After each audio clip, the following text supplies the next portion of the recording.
तुम्हें याद होगा, मैंने तुम्हें पहले ही बताया था कि हमारे शरीर की अवस्थाएं भी स्थायी नहीं हैं। फिर सुख और दुख कैसे स्थायी हो सकता है?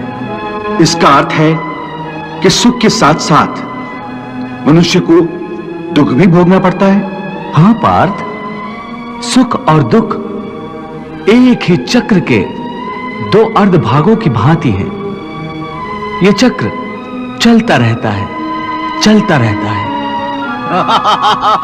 कभी प्राणी सुख में हंसता है,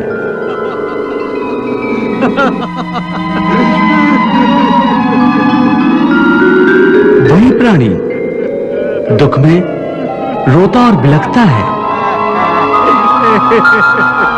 परंतु काल चक्र कभी नहीं रुकता। सुख दुख का यह चक्र चलता ही रहता है। और मनुष्य के जीवन में सुख और दुख लगातार आते जाते रहते हैं। न चक्र ठहरता है, न ही सुख या दुख मनुष्य के जीवन में ठहर पाते हैं। यदि सुख आया तो वह सदा नहीं रहेगा, और यदि दुख आया तो वो भी सदा नहीं रह पाएगा। देवी, प्रभु की दिव्य वाणी के रूप में आज समस्त मानव जाति के लिए एक नए अध्याय की रचना हो रही है। प्रभु कितने आसान और प्रभावशाली शब्दों में जीवन के भेदों को समझा रहे हैं। कर्म योग की गुत्थियां खोल खोल कर बता रहे हैं। प्रभु के गुरु उपदेश को यदि मनुष्य भक्ति भाव से ग्रहण करके उसे अपना आचरण बना ले तो उसे कोई भी धर्म के रास्ते से हटा नहीं सकेगा। इसलिए हे पार्थ, अनासक्ति योग के द्वारा कामनाओं पर विजय पाना अति आवश्यक है। क्योंकि कामनाओं की पूर्ति होकर भी कभी नहीं होती। मनुष्य बूढ़ा हो जाता है, परंतु आसक्ति जनित कामनाएं कभी बूढ़ी नहीं होती, कभी बूढ़ी नहीं होती।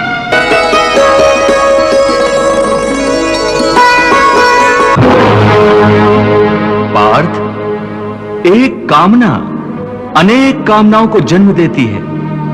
हर कामना के साथ मनुष्य की तृष्णा भी बढ़ जाती है, और तृष्णा के साथ असंतोष भी बढ़ता जाता है।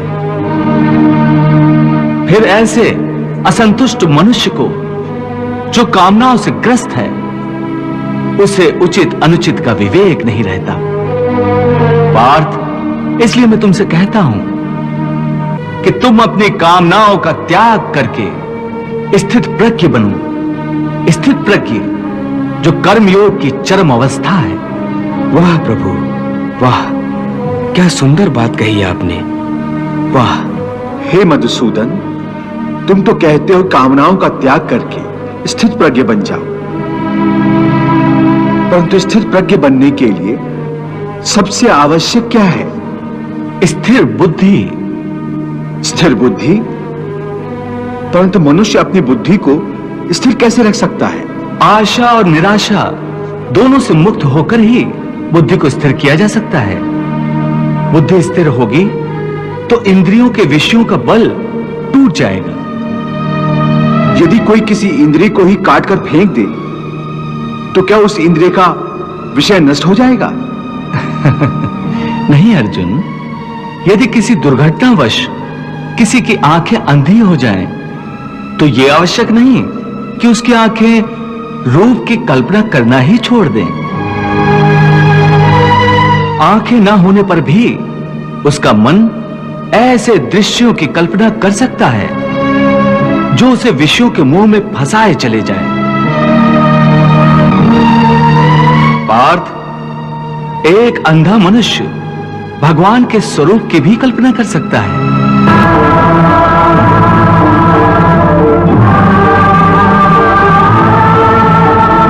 और एक नारी के शरीर की भी कल्पना कर सकता है।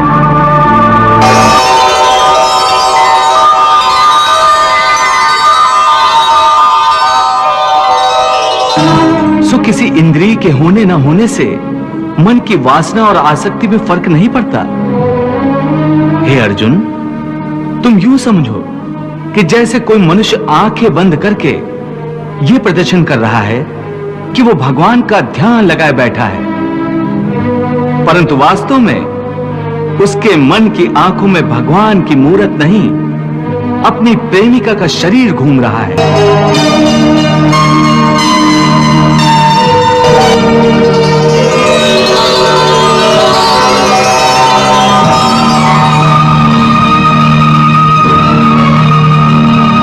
इसका अर्थ है कि उसकी आंखें तो बंद हैं, परंतु आंखों के विषय उसे फिर भी भ्रमित कर रहे हैं।